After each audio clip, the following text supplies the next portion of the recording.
ये class 10th के भौतिक विज्ञान का पहला वीडियो है प्रकाश। और ये विशेष रूप से जो बच्चे यूपी बोर्ड की एग्ज़ाम 2025 की तैयारी कर रहे हैं, विशेष रूप से उन बच्चों के लिए ये डिज़ाइन किया गया है। और ये तुम्हारी कैप्सूल कोर्स का सीरीज़ है, सीरीज़ है, उसका नाम है कैप्सूल सीरीज़। तुम्हारा इसमें तुम्हारा जो सिलेबस है वो आने वाले आज 6 जनवरी से स्टार्ट हो रहा है तुम्हारा ये। और ये प्रयास किया जाए एग्जाम से पहले तुम्हारा कंप्लीट कोर्स करवा दिया जाएगा। और इस सीरीज में तुम्हारा क्लास 10th का साइंस कवर किया जाएगा, मैथ कवर किया जाएगा और एसएसटी कवर की जाएगी। मैं भी हो सकता है प्रयास किया जाए कि इंग्लिश भी कवर हो। अभी ये तुम्हारा लाइव नहीं चल पा रहा है क्योंकि अभी ये नया चैनल क्रिएट किया गया है, इसमें भी सब्सक्राइब नहीं हुए हैं। तो आप लोग चैनल को सब्सक्राइब कीजिए, लाइक कीजिए, शेयर कीजिए। और हम आप लोगों के लिए ऐसे ही हर तैयारी का एक अलग अलग कोर्स लेकर के आते रहे। इसमें हमारा जो है मनोबल बढ़ाते रहिए। आप जो कमेंट करते हैं, लाइक करते हैं, शेयर करते हैं, सब्सक्राइब करते हैं, तो हम लोग का, हम जैसे जितने भी यूट्यूबर हैं जो अपने जो लोग वीडियो डालते हैं उनका थोड़ा मनोबल बढ़ता है। तो इससे मदद मिलती है आप लोगों के लिए वीडियो बनाने में। जितने भी बच्चे यूपी बोर्ड की क्लास 10 की इस बार तैयारी कर रहे हैं, बहुत शॉर्ट और बहुत इजी तरीके से तुम लोग हम पूरा चैप्टर डिस्कस करेंगे 1 बाय 1 करके। ठीक है, हम आते हैं हम लोग सीधे कोर्स पे। तो भौतिक विज्ञान का जो पहले जो प्रकाश चैप्टर है, इसमें सबसे पहले तुम लोगों का सीधे लाइट से ही दिखाया गया है। लाइट ही तुम्हारी डेफिनेशन होती है, तो सीधे दिखाया गया। ठीक, कि प्रकाश क्या है। अगर हम प्रकाश की बात करें तो प्रकाश एक प्रकार की ऊर्जा होती है जिसके द्वारा हमें वस्तुएं दिखाई देती हैं। तुम्हें बहुत कुछ याद करने की आवश्यकता है, सिर्फ एक लाइन का याद करो। टाइम नहीं बचा बहुत ज्यादा किस चीज के बारे में एनालिसिस करने का। जो हम लाए हैं वो हम एनालिसिस करके ही तुम लोगों के लिए बहुत इजी वर्डों में बहुत अच्छा वीडियो लेकर के अगर आप लोग देखेंगे तो जितना जो चैप्टर डिस्कस करेंगे, तुम्हारे जो भी क्वेश्चन आएंगे तुम्हारे एग्जाम में, हमारे द्वारा पढ़ाए गए वीडियो के बाद का एक भी क्वेश्चन नहीं आएगा। तो प्रकाश क्या है? प्रकाश एक ऊर्जा है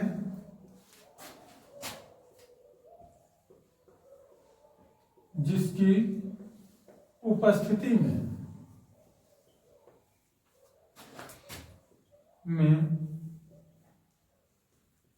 वस्तुएं दिखाई देती हैं। ये हो गया। अब तुम्हारे इसमें कुछ गुण होते हैं प्रकाश के। अगर फिर कुछ हम लोग गुण देख लेते हैं कि आखिर प्रकाश की क्वालिटी क्या है। तो भाई प्रकाश की सीधी बात है, जब भी हम टार्च मारते हैं तो अगर कोई चीज आगे पड़ जाती है तो प्रकाश कभी भी उससे मुड़ करके नहीं जाता है आगे से, वो वहीं पर रुक जाता है। तो सीधा मतलब है कि प्रकाश जो है एक सरल और सीधी रेखा में गति करता है, वो मुड़ता नहीं, मुड़ने की प्रवृत्ति उसमें नहीं होती है। तो हम सीधे इसका पहला गुण लिख सकते हैं कि प्रकाश सरल रेखा में गति करता है। दूसरी, जो प्रकाश है, प्रकाश के चलने के लिए किसी माध्यम की आवश्यकता नहीं होती है। तुम्हारे पूरी दुनिया में हर चीज की चलने के लिए एक माध्यम की आवश्यकता होती है। तुम्हारी यहाँ तक जो बाइक होती है वो भी विदाउट ऑक्सीजन के नहीं चलती है। उसमें तुम्हारा जो ईयर पाइप नीचे लगा होता है, अगर वो बंद कर दिया जाए तो बाइक स्टार्ट नहीं होती है। कहीं लंबी गुफाओं लेकर के आप कोई भी वाहन चले जाओ, अगर ऑक्सीजन नहीं मिलेगी तो स्टार्ट नहीं होगा, चलेगा नहीं। तो कुल मिलाकर के आप ये कह सकते हैं कि तुमको इस संसार में किसी भी चीज को चलाने के लिए माध्यम की आवश्यकता पड़ती है। लेकिन एक मात्र एक लाइट एक ऐसी लाइट है जिसे माध्यम की आवश्यकता नहीं होती है ना। ये प्रकाश की निर्वात में चलती हुए 10⁸ मीटर प्रति सेकंड होती है। अब तुम्हारी जो निर्वात यानी कि जहां पर कोई माध्यम ना हो, ठीक है, ना वायु हो ना कुछ हो, उसे बोलते हैं निर्वात। हमारे जो हमारा सौर वायुमंडल है, सौरमंडल है, उसके ऊपर, तो वहां पर भी इसकी चाल, प्रकाश की चाल है 3×10⁸ मीटर प्रति सेकंड होती है। तीसरा जो है तुम्हारा जब प्रकाश चलता है इसे विद्युत तरंगें चलती हैं, है ना। ये प्रकाश के विद्युत तरंगों के रूप में चलता है। ऐसे आप और भी प्रॉपर्टीज देख सकते हैं, कुछ चीजें आप देख लेना, सारी की सारी इसकी जो प्रॉपर्टीज उसको डिस्कस करने का टाइम नहीं है, क्योंकि तुम्हारा कोर्स ये है कैप्सूल कोर्स, यानी सिर्फ उतना जितना तुम्हारे एग्जाम की दृष्टि से आवश्यक हो। अब इसके बाद अगर हम देख लें प्रकाश के आधार पर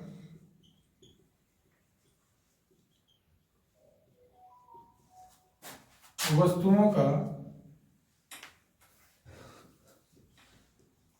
वर्गीकरण बोल सकते हो, यानी कि प्रकाश के आधार पर वस्तुएं दो प्रकार की होती हैं। एक वो जिनमें से लाइट स्वयं निकलती है, दूसरी वो जो लाइट में दिखाई देती है। जैसे बोल सकते हो कि बल्ब जिसमें से लाइट निकलती है, दूसरा जब बल्ब से लाइट निकलती है तो हमें सीट दिखाई देती है, जो कुछ भी हो दिखाई देता है, लेकिन सीट से लाइट नहीं निकलती। तो जिनमें से प्रकाश निकले उसे बोलते हैं दीप्त या प्रदीप्त वस्तुएं, और जिसमें से प्रकाश ना निकले वो जबकि वो प्रकाश की उपस्थिति में दिखाई दे केवल, उसे बोलते हैं अदीप्त या अप्रदीप्त वस्तुएं।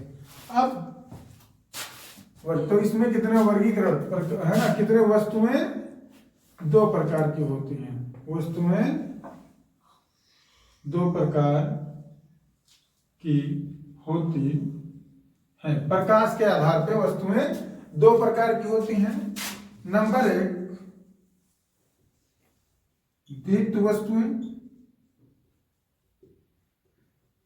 जैसे बल्ब, सूर्य, टॉर्च आदि। दूसरी अदीप्त वस्तुएं,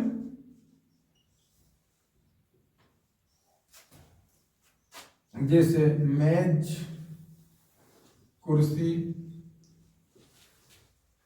चंद्रमा। बेटा चंद्रमा में खुद का प्रकाश नहीं होता, सबको पता है, तो सूर्य के प्रकाश को अवशोषित करता फिर चमकता है, इसलिए उसका प्रकाश स्वयं का प्रकाश नहीं होता। ठीक है, चंद्रमा आदि ये हो गया। अब इसके बाद में तुम्हारी जो प्रकाश है, ठीक है, प्रकाश की किरण होता है, ठीक है, प्रकाश के और ठीक है ना। अब यहां पे देख लो प्रकाश की किरण,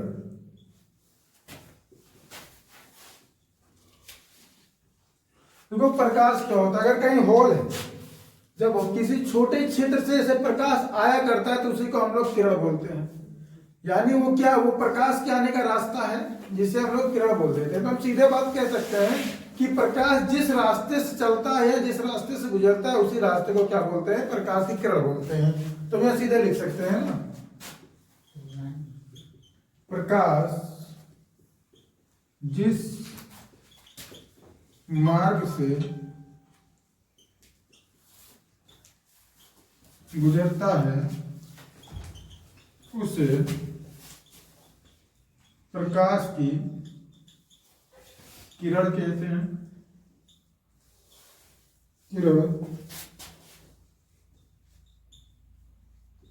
किरण कहते हैं। अब प्रकाश की किरण 3 प्रकार की होती है, यहां लिख दो, प्रकाश की किरण, प्रकाश किरण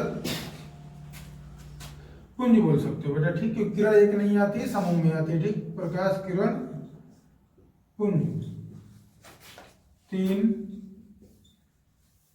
प्रकार की होती है। अब देखो प्रकाश तो किरण था, अब हमने यहां लिखा प्रकाश किरण पुंज। ये किरण पुंज क्या होता है, तो किरणों का जो समूह होता है, हम यहां लिखते हैं, ठीक है, यहां देख लो, अगर बात आ जाए कि किरण पुंज क्या है, तो तुम लिख सकते हो प्रकाश के किरणों के समूह को प्रकाश किरण पुंज कहते हैं। ठीक है, प्रकाश किरण पुंज 3 प्रकार की होती है। मैंने तुम्हें बता दिया कि प्रकाश किरण पुंज जो होती है, प्रकाश के किरणों का जो समूह होता है उसे कहते हैं प्रकाश किरण पुंज। अब प्रकाश किरण पुंज तुम्हारी 3 प्रकार की होती है। पहला अपसारी, दूसरा अभिसारी, तीसरा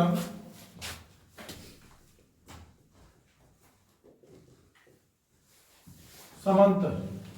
यानी कि अपसारी किरण पुंज बोल सकते हैं। एक में हम किरण पुंज लिखे दे रहे हैं, बाकी आगे आप लोग लिख लीजिएगा। ठीक है, अब अपसारी किरण पुंज क्या होता है, मैंने सुबह तुम लोगों को बताया था। अपसारी किरण पुंज क्या होता है तुम्हारा बताओ। अपसारी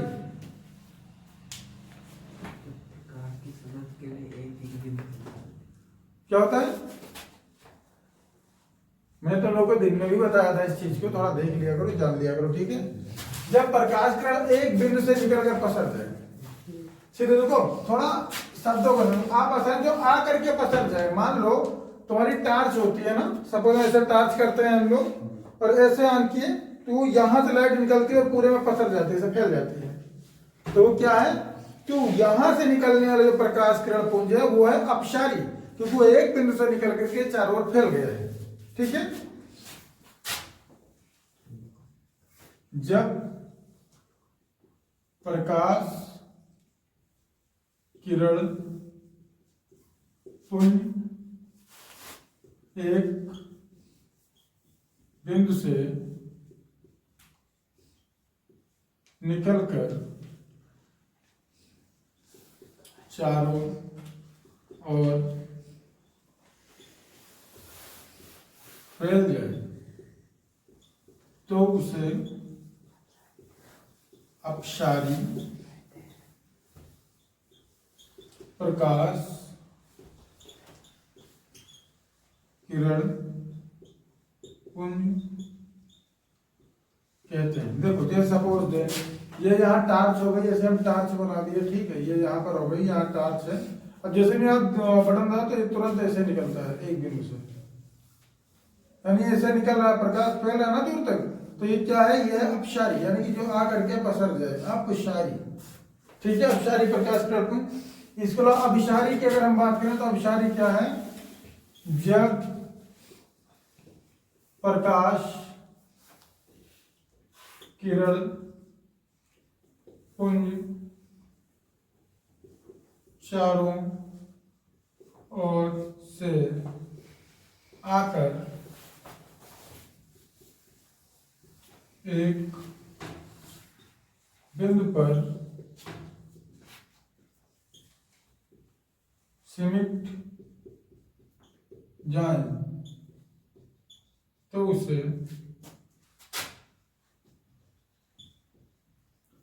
अभिसारी प्रकाश किरण पुंज कहते हैं। जैसे सपोज जब तुम कहो कभी कोई डांस करते देखो, इतना बड़ा वो चलता है ना, तुम्हारे एग्जाम्पल के लिए इतना बड़ा ऊपर निकलता है, फिर ऐसे छोटा हो जाता है। या कभी कोई तुम लोग जब ये करते हो, ये अवतल दर्पण लेते हो, जब लेंस लेते हो तो इतना बड़ा लेंस होता है, ऊपर इतने में लाइट पड़ती है, नीचे वो सारा प्रकाश सीमेंट के छोटे से बिंदु पे, तो जहां पे लगाओ वो स्किन जलने लगती है। तो नीचे क्या होता है, एक बिंदु पे सिमट जाता है ना, तो वहां पर तुम उसे बोल सकते हो क्या, अभिसारी प्रकाश किरण पुंज। मान लिया चारों तरफ से ऐसे प्रकाश आए और ये आकर के क्या हो, एक बिंदु पे ऐसे सिमट जाए, है ना। तो ये क्या होता है, अभिसारी प्रकाश किरण पुंज। ठीक है, अगर समांतर की बात करें, जब प्रकाश की किरणें एक दूसरे के समांतर चलती हैं तो उसे समांतर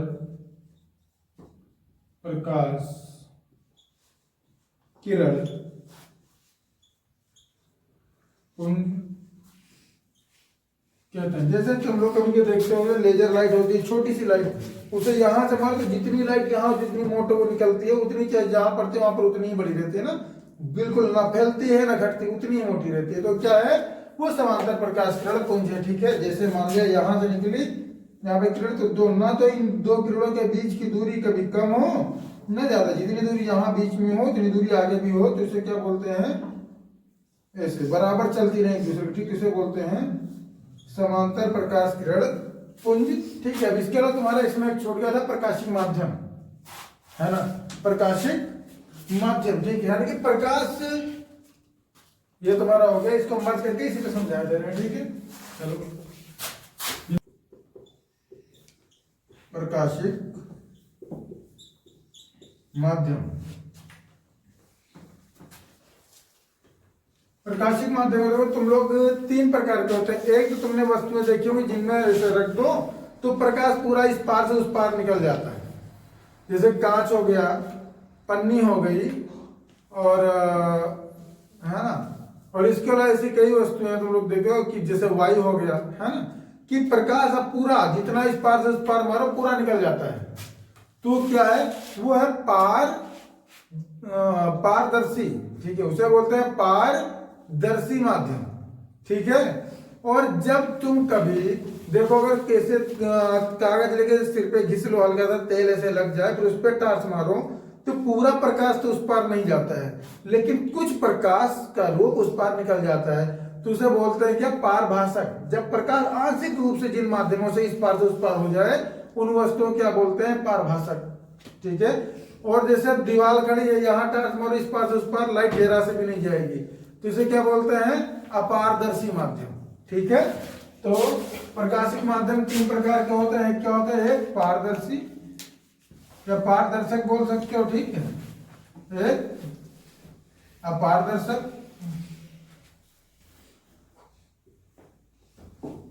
और तीसरा पारभाषक। ठीक है, पारभाषक प्रकाशिक माध्यम, इसे यहां लिख सकते, पारभाषक प्रकाशिक माध्यम, ये हो गया तुम्हारा दूसरा अपारदर्शक पारभाषिक माध्यम, तीसरा पारभाषक माध्यम। ठीक है, यानी कि जब प्रकाश पूर्ण रूप से आर पार हो जाए, है ना, जब प्रकाश पूर्ण रूप से आर पार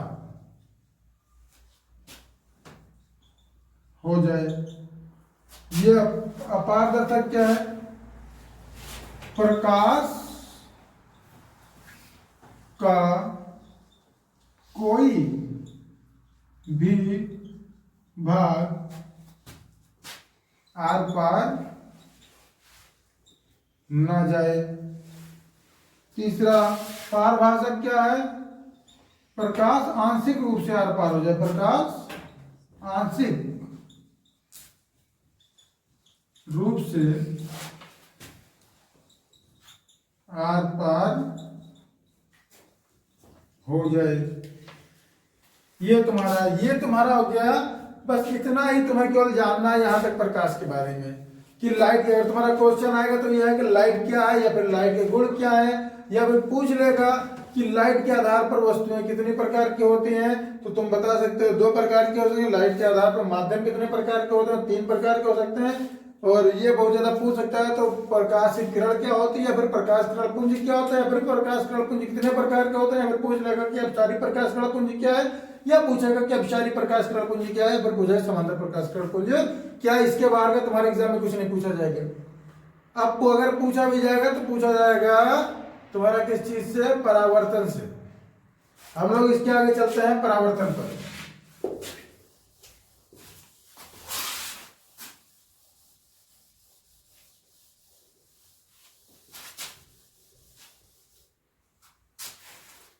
अब देखो बात आ गई किसकी, परावर्तन की।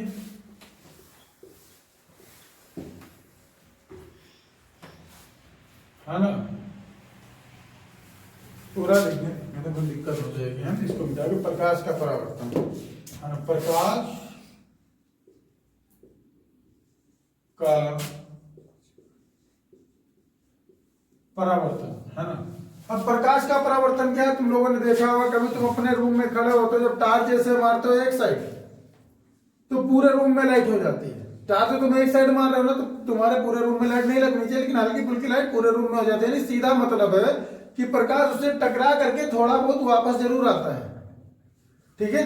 तो प्रकाश का किसी चिकने तल से टकराकर वापस उसी माध्यम में लौटना ही प्रकाश का परावर्तन कहलाता है। मान लो टार्च मारो इस शीशा पे, वापस आ जाए तो क्या है, वो प्रकाश का परावर्तन है, ठीक है। क्या लिख सकते हो, प्रकाश का किसी चिकने तल से टकराकर उसी माध्यम में वापस लौटना प्रकाश का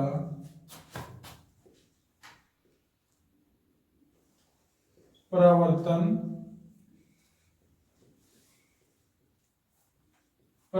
कहलाता है, ठीक है। अब इसको हम थोड़ा फिगर के हिसाब से समझा दे रहे हैं, तुम लोगों को थोड़ा देख लो।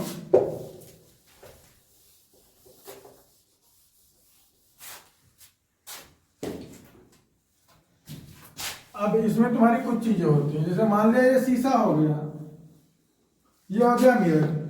अब भाई अगर शीशा है तो इसके दो किनारे, एक ये किनारा एक ये किनारा। शीशा को अंग्रेजी में बोलते हैं मिरर, बहुत बच्चे नहीं जान पाते कि M1 M2 क्या है।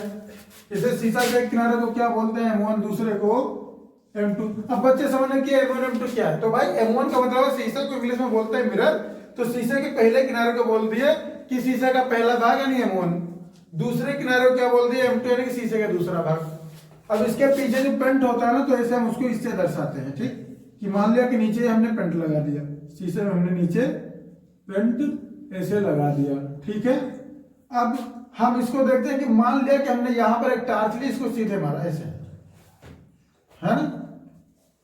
अब ये आई लाइट ऐसे टकराई, तो जब ये टकराएगी, है ना, अगर सपोज अच्छा दूसरा मान लो दूसरा एक शीशा हो, ऐसे इसको कलाई हो नीचे से, ठीक है, ऐसे ये कलाई हो नीचे से, और इसको हम ऐसे सीधे मार दें ऊपर लाइट ऐसे, तो जैसे नीचे आएगी टकराएगी बिल्कुल सीध में चली जाएगी ना ऊपर, बिल्कुल सीधे निकल जाएगी। लेकिन अब जैसे इसको हल्का सा इसे इसको हम इधर घटाते जाएंगे, ठीक है, तो ये जो इधर से जाने वाली किरण होगी, जितना इधर तिरछा टकराएगी जाकर के, उतना ये इधर जो टकरा कर वापस जाएगी, वो उतना इधर नीचे गिरती चली जाएगी, है ना। तो इसे प्रकाश को हम जितना तिरछा मारेंगे, जितना इसका अंश, हम इसको जितने अंश पे इधर से आपतित किरण मारेंगे, उतने अंश पे उधर वापस रिफ्लेक्ट होगा, ठीक है। तो अब एक किरण आकर के टकराएगी ना, चिकना तल तो वापस भी जाएगी। चलो दूसरा मान लो ये किरण वापस गई ना। अब देखो ये जो किरण जाकर के यहां दर्पण से टकराई, इसे क्या बोलते हैं, आपतित किरण। बेटा पूरा फोकस अपने इसी फिगर पर रखो, पूरा परावर्तन समझा दूंगा, ठीक है, मेरी जिम्मेदारी है। आपतित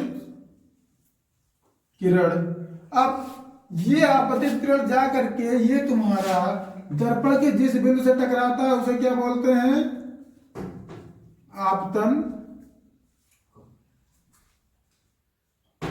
आपतन बिंदु। इसको तुम बी से दर्शा सकते हो, ठीक है, किसी भी वो अल्फाबेट से इसे दर्शाया जा सकता है, ठीक। अब ये यहां से टकरा करके जो किरण वापस गई है उसे क्या बोलते हैं, परावर्तित किरण, ठीक है। अब ये जो आपतन बिंदु है ना, अगर हम जब कोई ऐसे सीधा डंडा खींचते हैं तो इसे क्या बोलते हैं, लंब। क्या बोलते हैं, इसे लंब बोलते हैं। लंब और अभिलंब में बेटा यही अंतर होता है, ये हो गया लंब। लेकिन जब हम किसी बिंदु पर ऐसे डैश डैश खींच देते हैं, ऐसे हल्का डैश, तो इसे बोलते हैं अभिलंब। अब इसको हम ऊपर मान लिया, ठीक है। तो ये क्या हुआ, ये हमने डाल दिया क्या, एक लंब, सॉरी अभिलंब डाल दिया, ठीक है।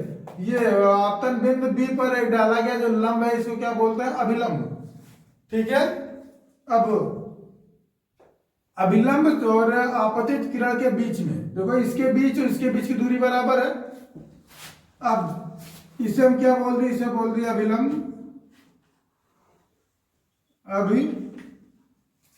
अभिलंब।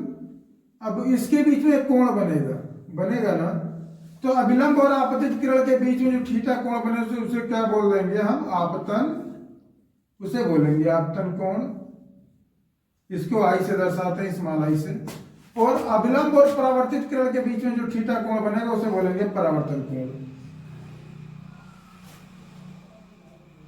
इसको स्मॉल आर से दर्शाते हैं। तुम्हारा पूरा का पूरा इसी के अंदर सिमट गया बेटा, पूरा ये समझ लिए, तो इसी के आधार पर तुम पूरा का पूरा परावर्तन खत्म हो गया, ठीक है। देखो अब हम यहाँ से इसके अंदर तुम्हारे यही फैक्ट हम यहाँ बता दे रहे हैं। अब इसमें आपतित किरण हो जाते हैं, क्या आपतित किरण हो गई तुम्हारी। अब भाई आपतित किरण क्या है, जो किरण जाकर दर्पण से टकराती है ना, जो किरण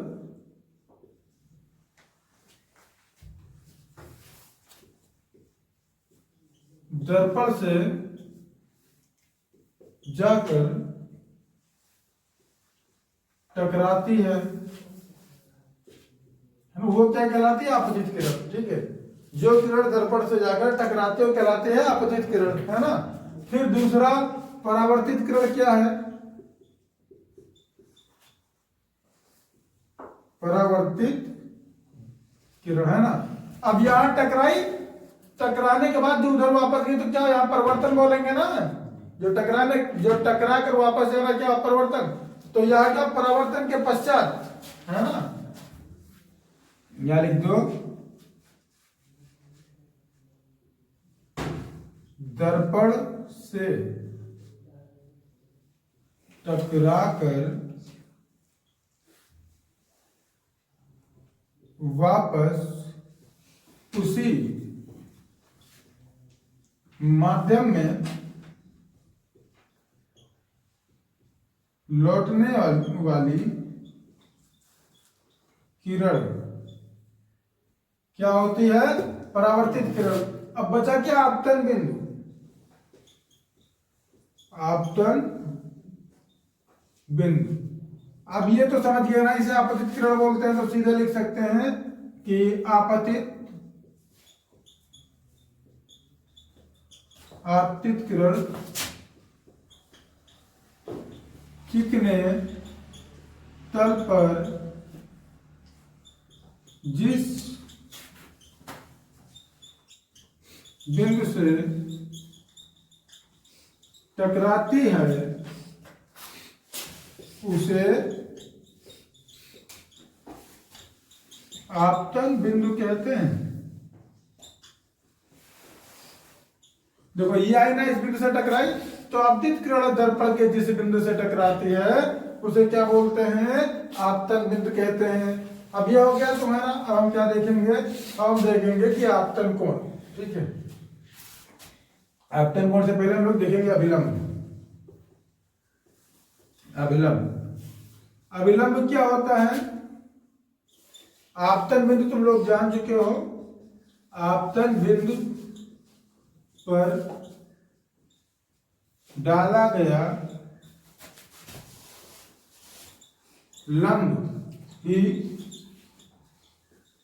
अभिलंब कहलाता है। क्या कहलाता है, अभिलंब। देखो ये आपतन बिंदु, हमने इस पे लंब डाला, यही अभिलंब हो गया, ठीक है। अब हम थोड़ा इधर देखे ले रहे हैं, क्या आप तुम्हारा बचा क्या, आपतन कोण। आपतन कोण, इसे हम आई से दर्शाते हैं। आपतन कोण क्या है, अभिलंब, अभिलंब और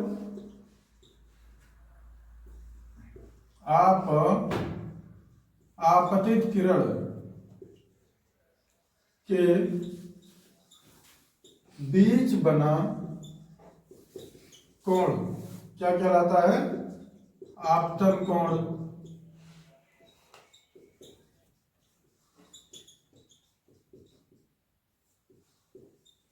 कहलाता है। इसे आई से दर्शाते हैं, इसे बेटा आई से दर्शाते हैं, हम लोग लिखते हैं, ठीक है, दर्शाते हैं या लिखते हैं, ठीक है। अब बचा क्या उधर, परावर्तन कोण।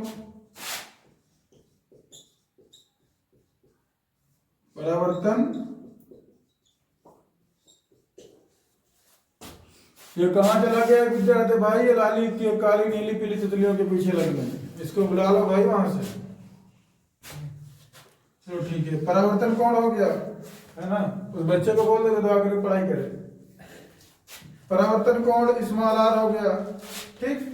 अब परावर्तन कोण क्या होता है? अभिलंब, देखो अभिलंब और परावर्तित किरण, किस कौन सी? परावर्तित किरण। अभिलंब और परावर्तित किरण के बीच बना कोण परावर्तन कोण कहलाता है। इसे स्मॉल आर से लिखते हैं। तुम्हारा देखो पूरा का पूरा परावर्तन इसी के अंदर बेटा समाया हुआ। इसके बाद तुम्हारा परावर्तन का कुछ पूछा जाएगा तो इससे पूछा जाएगा, परावर्तन का नियम पूछा जाएगा, जो कि इसी से समझ पाओगे तुम लोग। परावर्तन समझ गए, मैंने पूरा फिगर बता दिया तुम्हें। आपतित किरण क्या होती है ये जान गए तुम लोग, परावर्तित किरण क्या होती है, आपतन बिंदु क्या होता है, अभिलंब क्या होता है, आपतन कोण क्या होता है, परावर्तन कोण क्या होता है। इसके बाद परावर्तन से कुछ नहीं पूछा जाएगा, पूछा जाएगा तो मोस्टली हो सकता है परावर्तन का नियम पूछा जाएगा, वो हम तुम लोग को बता दे रहे हैं। देखो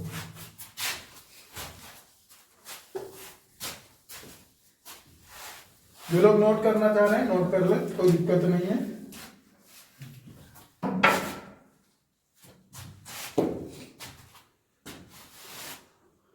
परावर्तन के नियम,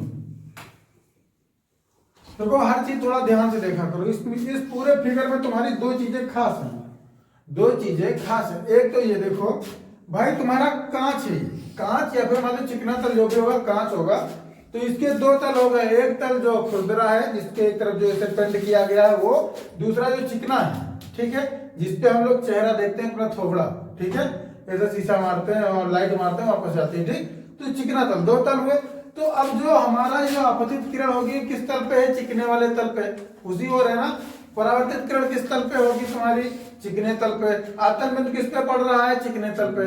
तो पहला नियम क्या है ना, पहला नियम है ना परावर्तन के दो नियम होते हैं। किसने? परावर्तन के दो नियम, दो नियम होते हैं। पहला कौन सा? आपतित किरण, आपतित किरण ये वाली, परावर्तित किरण, परावर्तित किरण ये जो परावर्तन जो टकराने को इधर गई ये वाली, तथा अभिलंब यानी ये जो लंब डाला गया इस पे, ठीक है, लंब अभिलंब तीनों एक ही तल पर होते हैं। दूसरा देखो, दूसरा नियम ये तुम्हारा देखो, ये लंब है। अब तुम ये जो आपतित किरण है, इसको तुम जितना अभिलंब के इधर पास में लेकर जाओगे ऐसे ऐसे, तो ये वाली किरण जो ऊपर उठते ऐसे चली आएगी अभिलंब के पास में। और आपतित किरण को जितना तुम अभिलंब से ऐसे दूर लेकर जाओगे, तो परावर्तित किरण भी अभिलंब से उतना ही दूर होती है, ऐसी चली जाएगी, है ना। तो यानी कुल मिलाकर के ये है कि इन दोनों के बीच की जो दूरी होगी अभिलंब से, इससे जो इधर की अभिलंब से आपतित किरण के बीच की जितनी दूरी होगी उतनी ही जब नापोगे तो परावर्तित और अभिलंब के बीच की दूरी होगी, परावर्तित किरण, है ना, ठीक है। तो इसके बीच जो कोण बना, आपतन कोण ये और परावर्तन कोण ये दोनों आपस में बराबर होंगे, क्योंकि दूरी सेम होगी तो बराबर है ना, कोण बराबर हो गए, समझ लो, है ना। तो दूसरा नाम क्या है? आपतन कोण स्मॉल आई, है ना, और परावर्तन कोण स्मॉल आर हमेशा आपस में बराबर होते हैं। बेटा तुम्हारा परावर्तन खत्म हो चुका है, तुमको हम पूरा परावर्तन समझा चुके हैं। अगर ये समझ में आ रहा है तो मेरा वीडियो तुम लोग सब्सक्राइब करो, इसे शेयर करो अपने मित्रों में जो लोग यूपी बोर्ड की तैयारी कर रहे हैं। लाजवाब तरीके से तुम लोग की तैयारी कराऊंगा और ये गारंटी है कि साइंस और मैथ जो सब्जेक्ट पढ़ाऊंगा 98% के नीचे किसी का नंबर नहीं आएंगे और हमारा प्रयास होगा सबका 100% नंबर आए। ये मैं श्योरिटी दे रहा हूँ, लेकिन मेरे साथ बराबर तैयारी करते रहो तुम लोग। देखो इसमें जो है अब तुम लोग का आ गया प्रतिबिंब, बेटा इसमें दो चीजें हैं, ठीक है। एक तो है बिंब, ये बिंब मतलब वस्तु, ये क्या है, एक है बिंब, ये दो चीजों से मिलके बना है बिंब मतलब वस्तु, है ना। और फिर ये प्रतिबिंब, जो वस्तु की छाया क्या होती है, प्रतिबिंब क्या है, वस्तु की प्रतिबिंब, है ना। प्रतिबिंब क्या है, वस्तु की छाया बोल सकते हो या फोटो बोल सकते हो, वस्तु की छाया प्रति, यानी फोटो जिसे बोलते हो, ठीक, या फिर फोटो। अब ये तुम्हें केवल दिखाना है कि ये बनता कैसे, प्रतिबिंब कहते हैं कि तुम लोग सीधे बोल सकते हो कि दर्पण के सामने खड़े होने पर दर्पण के अंदर जो हमारा चित्र बनता है उसी को हम प्रतिबिंब बोलते हैं, ठीक है। एक तो ये सीधा, दूसरा क्या है, दूसरा देखो, जब तुम लोग फिलहाल बोलिए दर्पण का थोड़ा बहुत तुम लोग जानते होंगे, यहाँ पे अगर ये सपोज दर्पण हम बना दें, ठीक है, ये मान लिया हो गया क्या तुम्हारा, सॉरी ये तो उत्तम दर्पण हम बना दिए तुम लोग का, उत्तम दर्पण समझाते हैं, थोड़ा ज्यादा समझ में आएगा तुम लोग को।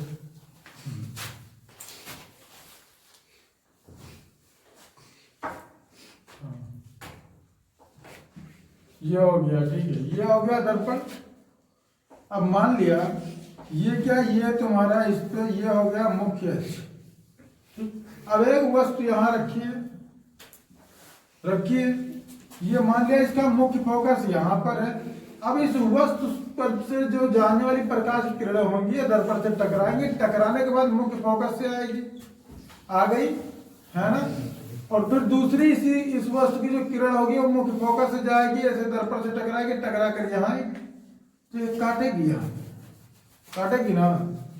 तो ये अब जहां पर काटेगी वस्तु से चलने वाले, सीधे बोल सकते हो ना तुम लोग, देखो यही से प्रतिबिंब की पूरी परिभाषा निकाल लो। ये होगी तुम्हारी प्रकाश की किरण, टकराई, टकरा कर वापस आ गई, वस्तु से चलने वाली प्रकाश की किरणें दर्पण से टकराने के पश्चात, ठीक है, टकरा गई, जिस बिंदु पे आपस में एक दूसरे को काटती हैं उस बिंदु को वस्तु का प्रतिबिंब बोलते हैं।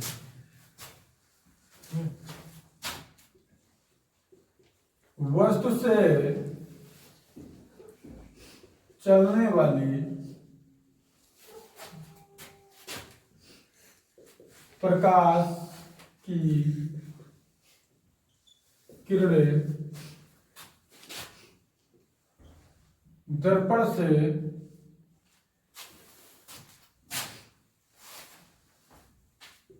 परावर्तन के पश्चात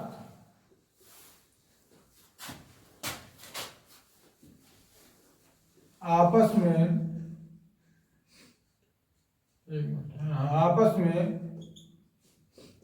जिस बिंदु पर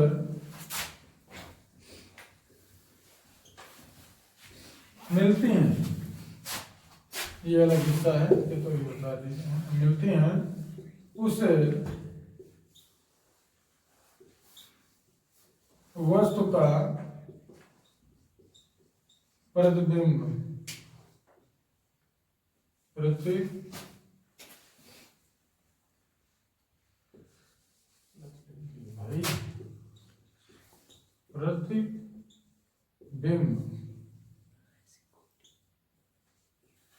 कहते हैं, ठीक है। ये तुम्हारा बस यही तरह प्रतिबिंब बेटा, ये यहाँ से समझ लो, थोड़ा बहुत ही है ना। ये वस्तु हो गई, वस्तु से चलने वाली प्रकाश किरण दर्पण से टकराने के पश्चात जिस बिंदु पे आपस में एक दूसरे को काटती है उस बिंदु को वस्तु का प्रतिबिंब कहते हैं, ठीक है। अब ये हो गया। अब इसके आगे तुम्हारा आएगा गोलीय दर्पण। हम लोग गोलीय दर्पण पूरा का पूरा दूसरे वाले वीडियो में डिस्कस करेंगे, नहीं तो ये वीडियो बड़ा लंबा हो जाएगा, ठीक। दूसरे वीडियो में मिलते हैं हम लोग इस साथ।